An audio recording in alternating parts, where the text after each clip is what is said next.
दोस्तों, महाराष्ट्र में देवेंद्र फडणवीस के सीएम बनते ही क्या एकनाथ शिंदे और अजीत पवार को बड़ा झटका बीजेपी की तरफ से दे दिया गया है। जी हां, सोशल मीडिया पर इन दिनों यही सवाल चल रहा है। जानकार भी ये मान रहे हैं कि बीजेपी की तरफ से सब कुछ वैसा नहीं होगा जैसा कि एकनाथ शिंदे और अजीत पवार चाह रहे हैं। यानी कि गृह मंत्रालय जिस तरीके से एकनाथ शिंदे मांग रहे हैं, वित्त मंत्रालय फाइनेंस डिपार्टमेंट जो है वो अजीत पवार मांग रहे हैं, लेकिन दोनों को ही क्या ये दोनों विभाग नहीं मिलने वाला।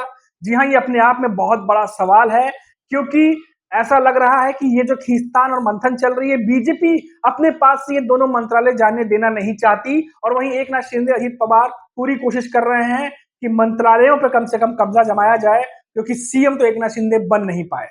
तो ये जो गुत्थम गुत्थी चल रही है, लड़ाई चल रही है, इसमें कैसे देवेंद्र फडणवीस ने झटका दे दिया है एकनाथ शिंदे और अजीत पवार को, उस पर भी चर्चा करेंगे। साथ ही साथ आपको बताएंगे कि संजय राउत ने क्यों कहा कि 15 दिन करीब लग गए सिर्फ इन 3 लोगों को शपथ लेने में, यानी सीएम और 2 डिप्टी सीएम। तो सोचिए विभागों को बांटने में और इस पर चर्चा करने में भी कितना वक्त लगेगा। कई सारे उन्होंने बातें कही है, उस पर भी हम बात करेंगे। चलिए वीडियो की शुरुआत करते हैं।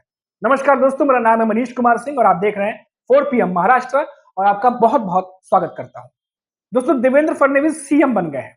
अब मैं देवेंद्र फडणवीस, एकनाथ शिंदे और संजय राउत तीनों के जो प्रेस कॉन्फ्रेंस है उसमें उन्होंने क्या कुछ कहा है, पहले मैं आपको वो बताता हूं, उसके बाद एक एक करके कड़ियां खोलने की कोशिश करेंगे। संजय राउत की बात करते हैं। सबसे पहले संजय राउत ने सीधा महायुति पर निशाना साधा है और कहा है कि 23 तारीख के रिजल्ट आने के बाद, इतनी खींचतान के बाद 3 लोग शपथ लेने में इतना समय लगाते हैं कि करीब करीब 13 से 14 दिन निकल जाते हैं, और अभी तो विभागों का बंटवारा बाकी है, मंत्रिमंडल का विस्तार बाकी है, और कितना समय लगेगा।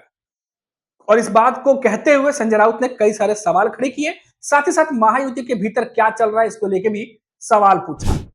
अब देखिए दोस्तों, एनडीए गठबंधन की तरफ से लगातार हमला हो रहा है महायुति पे, और इन सबके बीच में एकनाथ शिंदे जो कि अब डिप्टी सीएम है, उन्होंने डीसीएम का एक अलग ही जो कहते हैं फुल फॉर्म लेकर के आए हैं। वो अब वो डीसीएम को डेप्यूटी चीफ मिनिस्टर नहीं बल्कि डेडिकेटेड टू कॉमन मैन कह करके जो है वो संबोधित कर रहे हैं इस पोजीशन को। पहले वो कह रहे थे कि उन्होंने इंटरव्यू में कहा कि मैं पहले भी सीएम था, लेकिन मैं आम आदमी की तरह था, मैं आम आदमी था, लोगों ने मुझे सीएम बनाया, लेकिन मैं आम लोगों का सीएम था, उनके बीच था, और अभी भी जब डीसीएम बना हूं तो डेडिकेटेड टू कॉमन मैन के लिए ही हूं। ये बात हंसते हुए एकनाथ शिंदे ने कही। लेकिन ये तीनों पद का बंटवारा होने के बाद जो विभाग है उस पर बात अभी खत्म नहीं हुई है। जो खबर आ रही है, जो मैंने आपको कहा कि देवेंद्र फडणवीस ने भी प्रेस कॉन्फ्रेंस की है, और इस प्रेस कॉन्फ्रेंस में उन्होंने कहा है कि बहुत महत्वाकांक्षी योजनाएं उन्होंने शुरू कर दी है, और जिसको कैसे आगे चल करके जो है ठीक किया जाएगा या उसको किस तरीके से इम्प्लीमेंट किया जाएगा, उसमें बहुत सारा काम करना बाकी है। गृह मंत्रालय को भी लेकर सवाल पूछा गया, लेकिन गृह मंत्रालय के लेके जब सवाल पूछा गया उस पर उन्होंने कुछ भी ऐसा कुछ क्लियर आंसर नहीं किया जिससे ये मालूम चले कि गृह मंत्रालय क्या बीजेपी अपने पास रख रही है या एकनाथ शिंदे को दे रही है।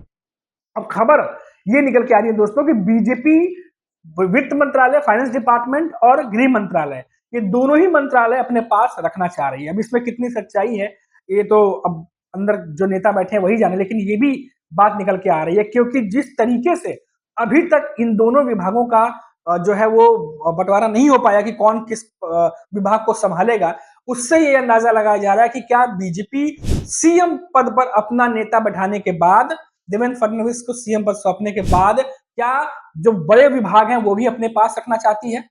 अगर ऐसा है तो फिर एकनाथ शिंदे और अजीत पवार क्या मूव करेंगे, यानी खासतौर पर एकनाथ शिंदे। अजीत पवार तो खैर वो तो कह ही चुके हैं कि मैं तो समर्थन दे रहा हूं सरकार को, लेकिन एकनाथ शिंदे का क्या मूव होगा ये देखना दिलचस्प होगा, क्योंकि एकनाथ शिंदे के जो तमाम नेता हैं उनकी बयानबाजी सुनने से इतना जरूर साफ हो जा रहा है कि एकनाथ शिंदे की शिवसेना के तमाम नेता इस बात पर जोर डाल रहे हैं कि गृह मंत्रालय एकनाथ शिंदे को ही मिले, एकनाथ शिंदे के ही पार्टी के पास आए और वही संभाले इस विभाग को।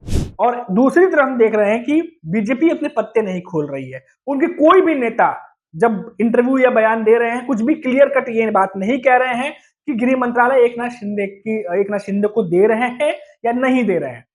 तो ये बड़ा ही मामला पेचीदा उलझा हुआ है, और ये भी क्योंकि बीजेपी की तरफ से ये पहले मैंने आपको बताया था कि सीएम पद को लेकर के जब बातचीत चल रही थी तो बीजेपी के तमाम जो रिपोर्ट्स आ रही थी, वहां से जो खबरें आ रही थी, उसमें यही था कि जो बड़ी पार्टी बन के उभरी थी सीएम तो उन्हीं का होना चाहिए।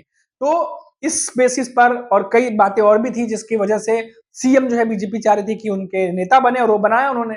लेकिन अब विभागों को लेकर के जो खींचतान चल रही है, अगर बीजेपी की तरफ से विभागों को लेके कोई दिक्कत नहीं है, तो एकनाथ शिंदे और अजीत पवार को इन विभागों को देने में क्या आपत्ति है जब वो मांग रहे हैं तो? क्योंकि वैसे भी सीएम तो अब बीजेपी का है।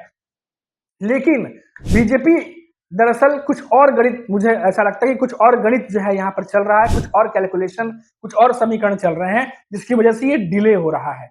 और जिस तरीके से हमने देखा कि शपथ समारोह को लेकर के जो शपथ विधि है उसको पूरा लेकर के इंडिया गठबंधन और जो एनडीए गठबंधन उनके नेता सवाल खड़े कर रहे थे, तो जल्द से जल्द जो है वो सीएम पद को और डिप्टी सीएम के पद को शपथ समारोह करा के पहले ये जो है वो करना था समापन, कि कैसे भी करके पहले ये समाप्त कर लिया जाए, उसके बाद बैठ के आराम से विभागों को लेकर के और मंत्रिमंडल के विस्तार को लेकर के चर्चा की जाएगी।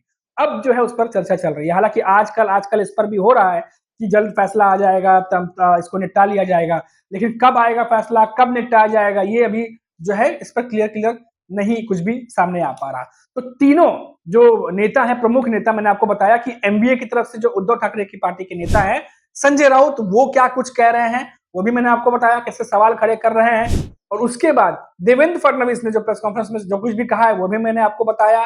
और एकनाथ शिंदे जो कि डेडिकेटेड टू कॉमन मैन कह के खुद को अब संबोधित कर रहे हैं, वो भी मैंने आपको बताया। अब ये पूरे कैलकुलेशन से आप ये अंदाजा लगा लीजिए कि जो भी मौजूदा स्थिति में महाराष्ट्र में सिचुएशन है, वो एक ऐसी पिक्चर की तरह है जिसमें हर एक सीन के बाद, हर एक 10 मिनट के बाद या 15 मिनट के बाद मानिए एक नया ट्विस्ट आ रहा है, एक नया ट्विस्ट एंड टर्न देखने को मिल रहा है।